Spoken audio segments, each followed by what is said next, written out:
एक बार फिर से स्वागत है आपका हमारे YouTube channel AR commerce by Arvind पर। इकोनॉमिक्स की जो सीरीज शुरू की हुई है ना, उसमें हम कर रहे थे डिमांड मांग का नियम हमने पढ़ा था। पिछली वीडियो हमने देखा है इलास्टिसिटी ऑफ डिमांड, मांग की लोच किसे कहते हैं, मांग की लोच कितने प्रकार की होती है, उसमें मांग की कीमत लोच हमने देखी। फिर मांग की लोच के प्रकार देखें, ठीक है। मांग की लोच इकाई से कम है तो क्या होगा, इकाई है तो क्या होगा, इकाई से अधिक है तो क्या होगा, पूर्णतः लोचदार मांग, पूर्णतः बेलोचदार मांग, अत्यधिक लोचदार मांग, बेलोचदार या कम लोचदार मांग, है ना, और हमारी लोचदार मांग और इकाई लोचदार, ठीक है। ये सभी तरह की मांग हमने देखी है। आज हम देखते हैं, इसमें थोड़ा सा और आगे बढ़ाते हैं उस चीज़ को, तो देखते हैं मांग की लोच में मांग की लोच की माप, measurement of elasticity of demand. मांग की लोच मापते कैसे हैं, मेजरमेंट कैसे करते हैं। तो मेजरमेंट करने के लिए देख रहे हैं आप 5 विधि है। ढाल विधि, कुल वय विधि, अनुपातिक या प्रतिशत, चाप रीति, बिंदु रेखीय या अंगणितीय रीति, ठीक है। ये 5 मेथड होते हैं लोच को मापने के, है ना, measurement of elasticity of demand के। ये 5 मेथड है, इसमें 1 बाय 1 करके हम एक एक मेथड देखते हैं। सबसे पहले देखते हैं ढाल विधि, द ग्रेडियंट मेथड। ढाल विधि आप जानते हैं, जो कल जो प्रकार बताए थे लोच के, वो आपका एक तरह से ढाल विधि है। ढाल विधि में क्या होगा, ये 2 अक्ष लेंगे, एक्स एक्सिस और वाई एक्सिस, ठीक है। एक पे मांग होगी और इधर कीमत होगी, मांग डिमांड डी, कीमत प्राइस पी, ठीक है। सपोज करो भाई यहाँ से 10, 20, 30, 40, 50, 60, 70 ये ऐसे ले लें। यहाँ 2, 4, 6, 8, 10 इस तरह से हम ये ले लें। तो इस पर हम डिमांड कर्व बनाते हैं, है ना, मांग वक्र बनाएंगे।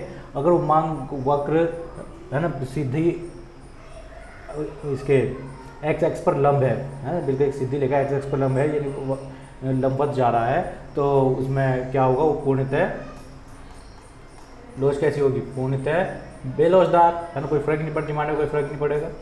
जो पिछली वीडियो हम देखेंगे तो वहाँ पता चलेगा बेलोचदार होगी, है ना। और अगर ये मांग वक्र ऐसा ना आगे सीधा एक्स एक्स के समानांतर जाता है ना, क्षैतिज मांग वक्र है, तो मांग क्या होगी, पूर्णतः लोचदार होगी, पिछली वीडियो में सब बताया गया है। और अगर मांग वक्र जो है इस तरह से आ रहा है ना, इनके जो है तुम्हारा चपटा आ रहा है, फ्लैट आ रहा है, तो वो एक से ज़्यादा होगी, इकाई से अधिक होगी, अत्यधिक लोचदार होगी। और यदि वो ढालू आ रहा है ना, तो इकाई से कम होगी, इसे बेलोचदार भी बोलते हैं। और यदि समकोण अधीन रह रहा है, ठीक है, एक्स एक्स पे 45 डिग्री का कोण बना रहा है, तो इकाई के बराबर कहलाएगी, ठीक है। ये होता है ढाल विधि। ढाल विधि में तो ये जो कल पिछली वीडियो में देखा था अपनी उस वीडियो में, वही सेम तरीका होता है, इसमें नया कुछ नहीं होता। ढाल विधि तो ये विधि होती है, ठीक है जी। अगली विधि की बात करते हैं। ये तो आप समझ गए होंगे, जो यहाँ से नहीं समझे उसके लिए पिछली वीडियो आप देखेंगे, वहाँ कंप्लीट एक्सप्लेन इस विधि को किया गया है, ठीक है। जो ढाल विधि है वही मांग के कीमत की लोच के प्रकार भी यही है, और ढाल विधि इसको मापती है। दूसरी विधि देखते हैं, कुल वय रीति, टोटल आउटले मेथड, जिसका प्रतिपादन मार्शल मोदी ने किया है। इसे हम मार्शल विधि के नाम से भी इसको जानते हैं, कुल वय रीति को। कुल वय रीति में क्या होता है, इसमें हम प्राइस देखते हैं। देखो प्राइस में क्या है, प्राइस में परिवर्तन होगा तभी तो डिमांड में चेंज होएगा, ठीक है। और कैसे चेंज आएगा, ढाल विधि में तो हमने देखा ही है, ठीक है। बिल्कुल जितना मूल्य में परिवर्तन हो, उतनी मांग में परिवर्तन होता है, इकाई लोच हो गई, है ना। मूल्य में परिवर्तन कर रहे हैं, मांग में कोई परिवर्तन नहीं हो रहा है, तो पूरी तरह से बेरोजगार हो गई। मांग में मूल्य में परिवर्तन हो रहा है और मूल्य में परिवर्तन नहीं हो रहा है, मांग में परिवर्तन होता ही जा रहा है, तो पूर्णतः लोचदार हो गई, ठीक है। और मांग मूल्य में परिवर्तन जो है ज़्यादा हुआ है, मांग में परिवर्तन बहुत कम हुआ है, तो बेलोचदार मांग हो गई, ठीक है। इस तरह की हमने सारी तरह की चीज़ें जो देखी थी। अब हम क्या करते हैं, वय रीति में क्या होता है, जो मूल्य है, एक प्राइस है, प्राइस से डिमांड पे चेंज आना है, ठीक है। सपोज कर देखो मूल्य यहाँ से 10 रुपये ले लेता हूँ, ठीक, मूल्य 10 था और किसी एक चीज़ की डिमांड 6 का ही आती, ठीक है। तो हम जो खर्च करते हैं, हमें देखते हैं एक्सपेंडिचर, है ना। तो खर्च कितना कर रहे हैं, 10 रुपये था और 6 रुपये इसके इकाई खरीदे, तो हमारे 60 रुपये खर्च हो रहे थे जी टोटल, ठीक है। किसी वस्तु का मूल्य 10 रुपये था और हम उसकी 6 इकाइयाँ खरीद के लाते थे तो 60 रुपये हम खर्च कर रहे थे, ठीक है। अब सपोज करो उसका मूल्य हमने कम कर दिया, है ना, 10 से 5 कर दिया और डिमांड अपने 6 से 12 कर दी, तो खर्चा कितना होगा? 5 रुपये वाली 12 इकाइयाँ खरीद, 12 पंजे 60। खर्च में तो कुछ फ़र्क नहीं पड़ा, खर्च जो का तो है। अगर खर्च में कोई फ़र्क नहीं पड़ रहा, ठीक है, तो उसकी जो डिमांड होगी वो इकाई के बराबर होगी, इकाई के बराबर, यानी कि 1 होगी, ठीक है। मूल्य जो लोच होगी वो पूरी तरह वो इकाई के बराबर होगी अगर खर्चा सेम रहता है मूल्य में परिवर्तन से। ध्यान देंगे, मूल्य में परिवर्तन होने पर खर्चे में कोई परिवर्तन नहीं आ रहा है। मूल्य चेंज हो गया लेकिन खर्चा पहले जितना हम पहले कर रहे थे अब भी उतना ही खर्चा कर रहे हैं, तो जो लोच है वो इकाई के बराबर होगी। लेकिन अब यहीं से देखिए कि आपका 10 रुपये थी, 6 इकाइयाँ ला रहे थे, खर्चा 60 का हो रहा है और हमने इसका मूल्य कम कर दिया है। मूल्य हमने चलो 5 ही कर दिया है, लेकिन इकाइयाँ इसकी हम ले रहे हैं अब 10, ठीक है। तो खर्चा कितना हुआ? 50। तो मूल्य कम हुआ है, 10 से 5 हुआ और खर्चा भी कम हो गया है।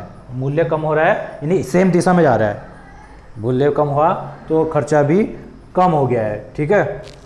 तो इससे क्या होगा? इससे हमारी जो ये चीज़ होगी सेम दिशा में मान की चीज़ है ना, विपरीत दिशा में आ गया, सेम दिशा में आ गया। जिस दिशा में मूल्य फर्क पड़ेगा, कम हो रहा तो खर्चा भी कम हो रहा है, अगर हम बढ़ा दें तो वो भी बढ़ ही जाए, ठीक है। तो ऐसे में ही हो जाएगी आपकी इकाई, जो इकाई लोच तो नहीं होगी, इकाई से क्या हो जाएगी? कम हो जाएगी। नहीं, इनफैक्ट इकाई से अधिक हो जाएगी, इकाई से अधिक इसकी लोच हो जाएगी, इकाई से अधिक यानी हाईली इलास्टिक हो जाएगी।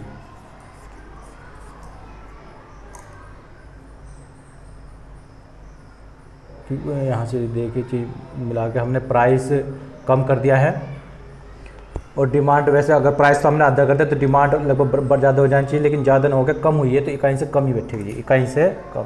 इससे बताता थोड़ी गलती हो गई, इकाई से कम हो जाएगी, ठीक है।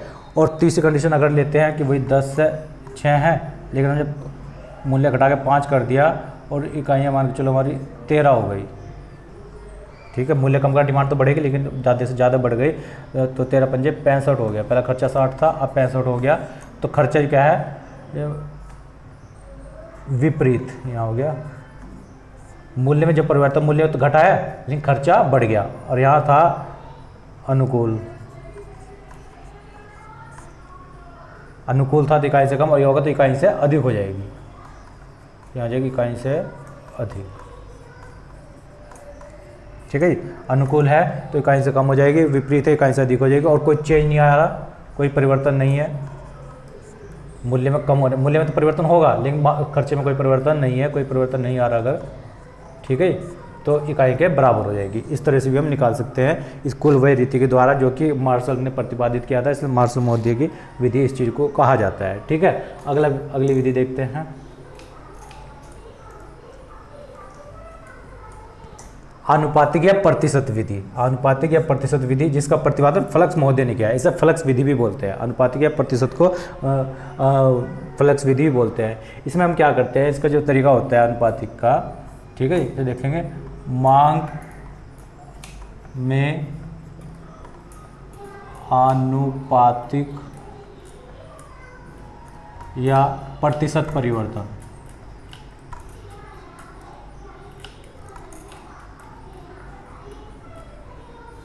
बटे मूल्य में आनुपातिक या प्रतिशत परिवर्तन,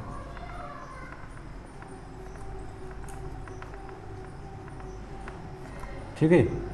अभी देखिए, मान के चलो कि हम कोई चीज़ लाते थे, पहले 10 रुपये की थी, उसका जो प्राइस था पहले 10 रुपये था, और उस पर जो हम उसकी डिमांड करते थे विद 5 यूनिट्स की करते थे, है ना। कोई हम चीज़ लाते थे, उसका प्राइस 10 रुपये था और उसकी हम डिमांड करते थे 5 रुपये, और उसका मूल्य हमने घटा दिया, घटा के 8 रुपये कर दिया, इसे बोलते हैं P2। तो P1 हो गया, इसके बाद प्राइस जो बाद में चेंज है उसे P2 बोलते हैं। 8 रुपये हो गया। अब मूल्य क्या हुआ, कम हो गया। अगर मूल्य कम हो तो डिमांड बढ़ेगी। सपोज करो इसका जो डिमांड है D2 है ना, वो हो गई 15 रुपये। ठीक है, ये ऐसा ये चीज़ हुआ। तो हमें क्या करना है इसमें, जो देखना मांग में परिवर्तन देखना पहले, है ना। इसे D1 D2 बोल सकते हैं, या इसे Q1 Q2 भी बोल सकते हैं। ठीक है, तो पहले हमें देखना मांग में कितना परिवर्तन। तो मांग 5 से हो गई 15, है ना। मांग में इसका फार्मूला क्या होगा, मांग में चेंज का Q1 डिफरेंस Q2, और परसेंटेज में निकालना है तो फिर Q1 नीचे ले आएंगे। ठीक है, जिससे इसे परसेंटेज देखते हैं पहले वाले नीचे आ जाएंगे, गुना 100 करके प्रतिशत में निकाल सकते हैं, नहीं तो अनुपात में यहाँ से निकल गया, है ना। तो अगर यहाँ से देखते हैं हम मांग में परिवर्तन, Q1 आपका 5 था और इनमें लगाया डिफरेंस का, है ना, 15/5, यानी कि ये आ गया 5 में से 15 गए 10/5, यानी कि 2। मांग में परिवर्तन, मांग में आनुपातिक, प्रतिशत भी होगा। और अब देखते हैं मूल्य में आनुपातिक परिवर्तन। तो मूल्य P1 डिफरेंस P2/P1। तो P1 कितना है, 10 - 8/10, है ना। P1 लेंगे नीचे, तो यहाँ ये डिफरेंस है 2/10, यानी कि 0.2, है ना। 2 से भाग करेंगे 1/5, ये हुआ। अब 1/5 ही डाल दो, 2 एकम 2 पंजे 10। अब हमें वो EP कैसे निकलेगी, प्राइस इलास्टिसिटी। मांग में अनुपातिक परिवर्तन, इनके 2 और बटे 1/5, ये 2 गुना 5/1, उल्टा कर देंगे तो कितना आ गया,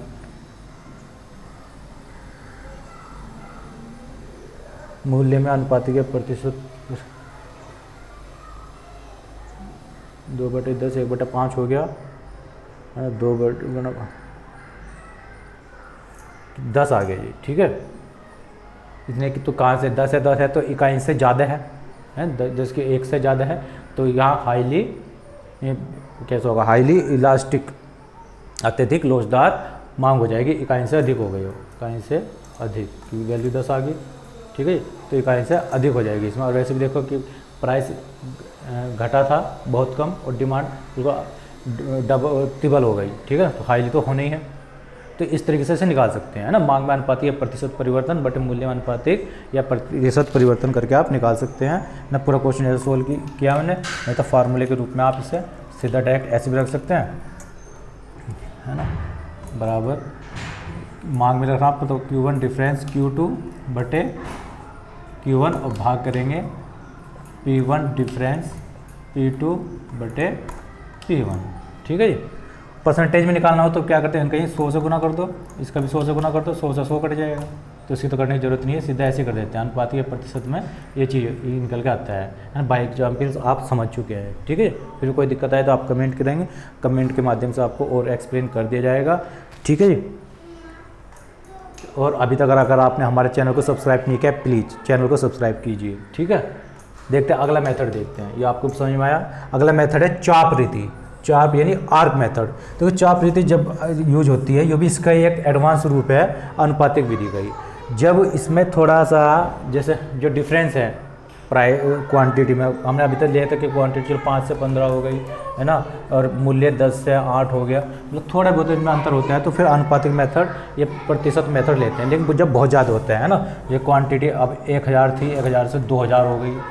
ठीक है, प्राइस 10 रुपये से 100 रुपये हो गया, इतना ज़्यादा कुछ ज़्यादा अंतर आ जाए, ठीक है, तो हमें जो है चाप रीति का यूज करते हैं। चाप रीति में क्या करते हैं, इसमें भी इस तरह की चीज़ होती है। यहाँ जैसे हमने यहाँ करा था, इसमें हम लिख Q1 डिफरेंस Q2 बटे में Q1 है लेकर दोनों Q1 प्लस Q2 और बटे 2, इनका एवरेज ले लेते हैं। यहाँ तो हम आधार में पहले वाले रखते हैं, परसेंटेज निकालने के लिए Q1 रखते हैं, यहाँ Q1 भी लो Q2 भी लो और उसका भाई आधा कर दो, उस चीज़ को एवरेज में रखो। और यहाँ इसमें P1 डिफरेंस जो P2 है बटे करेंगे P1 प्लस P2, दोनों ले लेंगे ताकि एवरेज मूल्य निकल के आए, बटे 2। ठीक है, और जब दोनों चीज़ में हम रखेंगे, यहाँ से भाग में रखेंगे तो इस 2 से ये 2 भी कट जाएगा, है तो सही फार्मूला क्या बनेगा, Q1 डिफरेंस Q2 बटे Q1 प्लस Q2 भाग P1 डिफरेंस P2 भाग P1 प्लस P2। ठीक है जी, ये फार्मूला इसका सही चीज़ बच जाएगा। कायम आगे आर्क मेथड में, आर्क विधि में ये चीज़ होगा। ठीक है, आर्क मेथड में इस तरह यूज होगा। भले ये आ जाएगा Q1 डिफरेंस Q2 बटे Q1 प्लस Q2, और परसेंटेज में निकालना हो तो ये रहेगा अनुपात फ्लक्स वाले में बटे Q1 रहेगा, या Q1 प्लस Q2 दोनों रहेगा। बटे दो भी करते हैं लेकिन क्योंकि कट जाता है तो दो फार्मूले में हम नहीं लिखते हैं ना, और प्रैक्टिकली आप क्वेश्चन को उसमें यूज कर ही सकते हो। अगला मेथड देखते हैं, बिंदु या रेखा गणितीय विधि। देखिए आपको समझ में आ गया, इसे रफ करते हैं।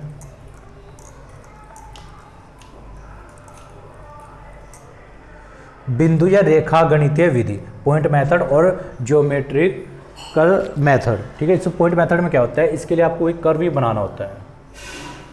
ये लिया यहाँ से एक्स एक्सिस वाई एक्सिस बिंदु रेखा में जब हम इसमें बनाते हैं, और अगर हमारा डिमांड कर रहा है सीधी रेखा, इसमें दो बात होती है, यदि मांग वक्र एक सीधी सरल रेखा में है और मांग वक्र एक वास्तविक वक्र है। अगर एक मांग वक्र जो हम बना रहे हैं ना, मांग है और यहाँ आपका मूल्य है, ये बिल्कुल एक सीधी रेखा अगर आ रही है तो सीधी रेखा रही है, आपको पता है कि बिल्कुल जो इकाई लोच होती है वो बीच में जाएगी। ठीक है, बिल्कुल सीधी रेखा है, समकोण अधीन होगा, बीच में जो होगा यहाँ पे तो EP होगा 1 के बराबर।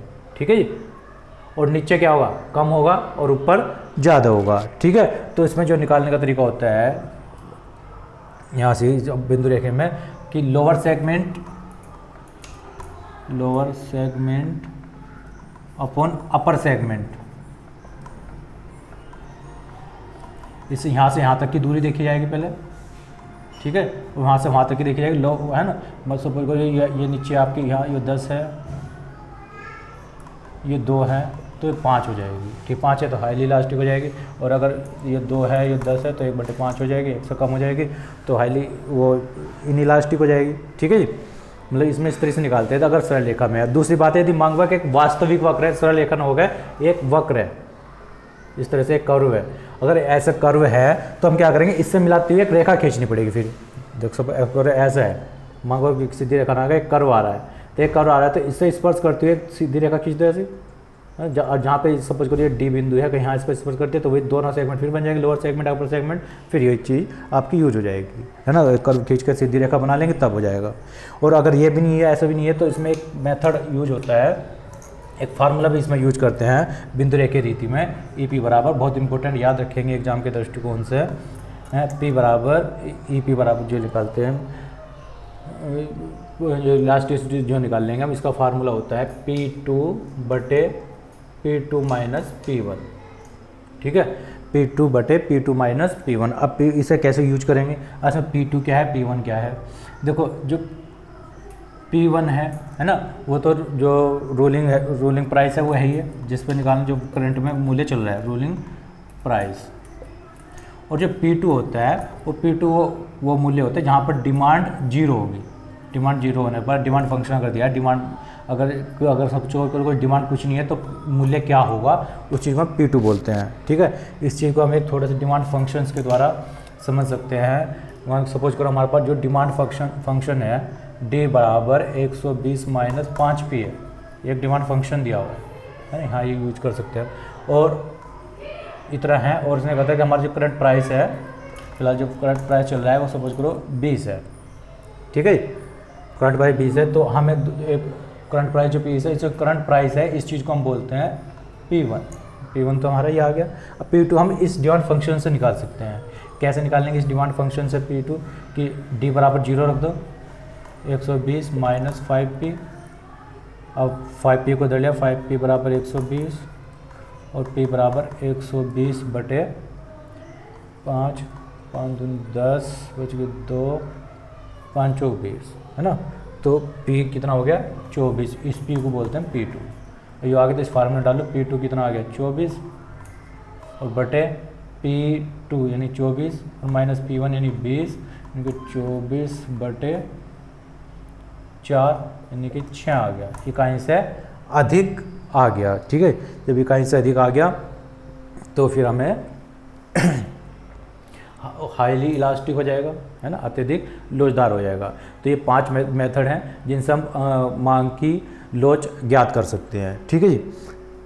ढाल विधि समझ में आया आपको, कुल वही रीति, टोटल आउटले मेथड, कुल खर्चा देखते हैं जो मार्शल ने दिए, अनुपातिक प्रतिशत रिफ्लेक्शन देखा है ना, मांग में अनुपातिक प्रतिशत परिवर्तन बटे मूल्य में अनुपातिक प्रतिशत परिवर्तन। चाप रीति में हुई है, लेकिन जैसे Q1 डिफरेंस Q2 बटे Q1 प्लस Q2 दोनों चीज लेंगे, है ना, हालांकि उसका एवरेज करना होता है, वो आपको समझा दिया।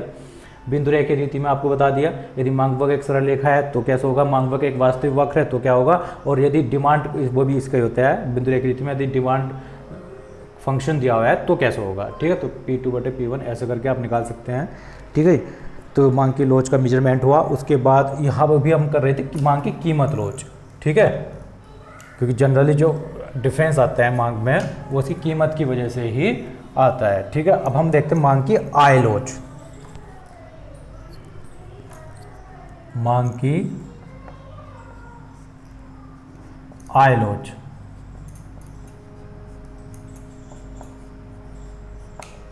Income elasticity, income elasticity of demand. ठीक है जी, तो वो इनकम की वजह से, अभी तो मूल्य की वजह से बात करी थी, इनकम की वजह से जब हमारी इनकम बढ़ती है, ठीक है, तो डिमांड भी बढ़ती है, जब इनकम घटती है तो डिमांड भी घटती है। हालांकि कुछ गिवन वस्तुओं में अपवाद होता है, पिछली वीडियो में आपको मिल जाएगा, वहाँ से आप देखोगे। ठीक है, नहीं तो जनरली इसमें क्या होगा, मांग और मूल्य में सीधा संबंध होता है, वो मांग और आय में, और आय में जो संबंध होगा वो आपका सीधा संबंध होगा, यानी कि आय बढ़ेगी, आय आपकी बढ़ती है तो मांग भी बढ़ेगी, है ना, कुछ अपवाद को छोड़कर गिवन वस्तु वगैरह को, और आय अगर घटेगी तो मांग भी घटेगी। अब इसमें निकालते कैसे हैं, है ना, मूल्य लोच तो निकालना सीख लिया हमने, अब आय लोच में कैसे निकाल लेंगे, तो वही चीज़ में जो आनुपातिक विधि थी ना, वहाँ से आनुपातिक या प्रतिशत विधि थी, प्रतिशत विधि वो यूज होगी, ये चाप वाली विधि वो यूज होगी, और ढाल विधि तो है ही है ना, ढाल विधि। ये 3 विधि से यहाँ पे आप इनकम में भी निकाल सकते हैं। ठीक है जी, ढाल विधि से शुरू करते हैं, तो ढाल विधि वही करेंगे, अत्यधिक लोचदार, कम लोचदार, बेलोचदार, है ना, वो तो आप जान ही गए। वैसे बस यहाँ से, यहाँ क्या था आपका, यहाँ मांग थी, मांग की जगह यहाँ से हो जाएगी आय, सॉरी मांग की जगह तो मांग ही रहेगा, मांग की तो निकाल रहे हैं, मूल्य की जगह आय हो जाएगा, मूल्य की जगह आय हो जाएगा, मांग तो मांग है ही, एक्स एक्सिस वाई एक्सिस। यदि सीधा जा रहा है ढाल विधि में, लंब जा रहा है इस पर, तो बिल्कुल पूर्णतः बेलोचदार मांग हो गई, है ना, और यदि ऐसा आ रहा है, क्षैतिज जा रहा है, तो पूर्णतः लोचदार मांग हो गई, है ना, और ये अगर फ्लैट है तो अत्यधिक लोचदार हो गई, है ना, ढालू है तो कम लोचदार हो गई, और यदि 45 डिग्री कोण बना रहा तो वही वो जो है वो हो गई लोचदार हो गई, यानी इकाई के बराबर हो गई। ठीक है जी, वही ढाल विधि वो यहाँ भी यूज हो जाएगी। और प्रतिशत विधि है चाप रीति, है, प्रतिशत और चाप को देख लेते हैं कहीं। प्रतिशत में क्या करते हैं कि जैसे वहाँ था मांग में प्रतिशत परिवर्तन, या तो यहाँ कहेंगे मांग में तो हो ही होगा, मांग में आनुपातिक या प्रतिशत परिवर्तन,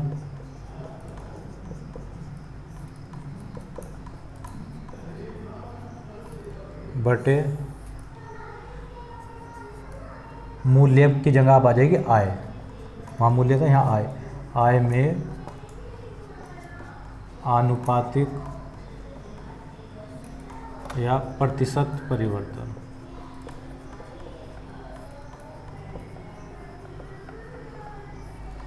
ठीक है जी, तो मांग Q1 डिफरेंस Q2 बटे Q1 भाग करेंगे आई में, तो आई को आई बोले तो I1 डिफरेंस I2 बटे I1 ये होना चाहिए। और यदि हम इसी को चाप में करते हैं तो यहाँ क्या करेंगे, Q1 प्लस Q2 बटे 2 करेंगे, I1 प्लस I2 बटे 2 करेंगे, 2 से 2 कट जाएगा तो क्या बचेगा, ये चीज़ बचेगा। और यहाँ व्यवहार में यही यूज होता है, ठीक है। यहाँ प्रतिशत आकर के लिए कह रहा तो अलग बात है, नहीं तो अगर आप कह रहे हैं कि आई लोच की गणना करो तो हम सीधा ये दूसरे वाला चाप विधि वाले यूज करेंगे, Q1 डिफरेंस Q2 है ना, I1 डिफरेंस I2। इसे एक एग्जाम्पल से भी हम समझ सकते हैं, है ना। सपोज करो हमारी आय 10,000 थी, है ना, तो किसी वस्तु की डिमांड हम 10 इकाई में करते हैं, आय बढ़कर हो गई 20,000, है ना। तो अब हम जो डिमांड करने लगे वो करने लगे 15 इकाई होगी, ठीक है। तो उसे पहले इनकम ये I1 हो गई, दूसरी इनकम I2 हो गई, ये डिमांड किसे बोलते थे Q1, ये हो गया Q2। अब अगर यहाँ से निकाल लें तो Q1 डिफरेंस Q2 बटे Q1 प्लस Q2 है ना, एवरेज वाले लेते हैं यहाँ से, अब बटे 2 करने की जरूरत नहीं है, वो कट ही जाता है जब यहाँ रखते हैं हम, यहाँ बटे I1 डिफरेंस I2 बटे I1 प्लस I2। तो 10 माइनस 15 माइनस का डिफरेंस लगा देंगे बटे 10 प्लस 15 भाग करेंगे 10,000 डिफरेंस 20,000 बटे 10,000 प्लस 20,000। तो ये हो जाएगी 5 बटे 25 भाग ऊपर 10,000 बटे 30,000 और बराबर करें तो 5 बटे 25 और ये भाग की जगह गुना लगा दो, उसे उल्टा कर दो, 30,000 बटे 10,000। तो कोई जीरो तो सारी कट गई, 4 के 4, ये होगा 5 या 15 बटे 25, 5 से काटो 5 या 15, 5 पंजे 25 और से 5 5 6 30.6 आ जाएगा, इकाई से कम आ गई, ठीक है। वैसे देखो इनकम तो हमारी पूरी बढ़ गई और डिमांड डबल ना हो गया, कमी बढ़ी, 50% ही बढ़ पाई है, ठीक है। तो इकाई से एक से कम है तो कम लोचदार, है ना, लेस इलास्टिक डिमांड ये कहलाएगी, इस तरह से आप नाप सकते हैं, ठीक है। तो आपकी मांग की आय लोच भी हो गई। इसके बाद अगली लोच बताई थी आपको, क्रॉस इलास्टिसिटी ऑफ डिमांड।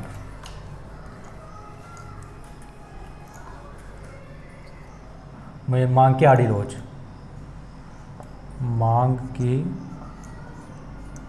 आड़ी लोच, cross elasticity of demand. Close elasticity में क्या होता है कि दो वस्तुएं होती हैं, वे पूरक वस्तु भी हो सकती हैं, दो वस्तु होती हैं, पूरक भी हो सकती हैं कॉम्प्लीमेंट्री, या सब्स्टिट्यूट्स स्थानापन्न वस्तु भी हो सकती हैं, है ना। क्या होते हैं स्थानापन्न, क्या होते हैं सब्स्टिट्यूट, पिछली वीडियो में आप जाके देखोगे, है ना। इसकी जो डिमांड पहले जो वीडियो है डिमांड वाली, उसमें पूरक और स्थानापन्न दोनों वस्तु बता रखी हैं, ठीक है। तो इसे हम मान सकते हैं एक एक्स वस्तु है, एक वाई वस्तु, ठीक है। पूरक वस्तु जो दो वस्तु पूरक वस्तु जो होती है एक दूसरी की पूर्ति कर लेती है। और थोड़ा रिवाइज भी करना चाहो, जैसे कि ब्रेड के साथ बटर चाहिए, ब्रेड और बटर है, चाय और पेन चाहिए जो एक दूसरी पूर्ति कर। स्थानापन्न होते हैं चाय और कॉफ़ी, ये एक जगह की जगह पे दूसरे को यूज किया जा सकता है, चाय और कॉफ़ी ये होती है। तो एक को एक्स वस्तु मान लेते हैं, एक को वाई मान लेते हैं, ऐसे एक को एक्स वस्तु एक को वाई वस्तु। तो इसमें फिर इलास्टिसिटी निकालने का तरीका क्या होगा, वही है, ऊपर मांग करेंगे एक्स वस्तु, अगर हमें इसी निकालना है, एक्स वस्तु की मांग में परिवर्तन, जो वस्तु मांग है वस्तु मांग में परिवर्तन बटे वाई वस्तु के मूल्य में परिवर्तन, मूल्य में परिवर्तन, ठीक है। इस फार्मूले से इस चीज़ को भी निकाल सकते हैं, तो मांग की आड़ी लोच भी आपकी निकल जाएगी। इस तरह से मांग की लोच का चैप्टर आपका क्लोज होता है ना, यहाँ पर समाप्त होता है। चैनल आपने हमारा सब्सक्राइब कर लिया होगा, अगर नहीं किया है ठीक है तो प्लीज़ आप पहले हमारे चैनल को सब्सक्राइब करेंगे, है लाइक करेंगे, शेयर करेंगे, ताकि इस तरह की वीडियो आपको मिलती रहे, है ना। अगली वीडियो में अगले नए टॉपिक के साथ मिलते हैं, तब तक के लिए धन्यवाद।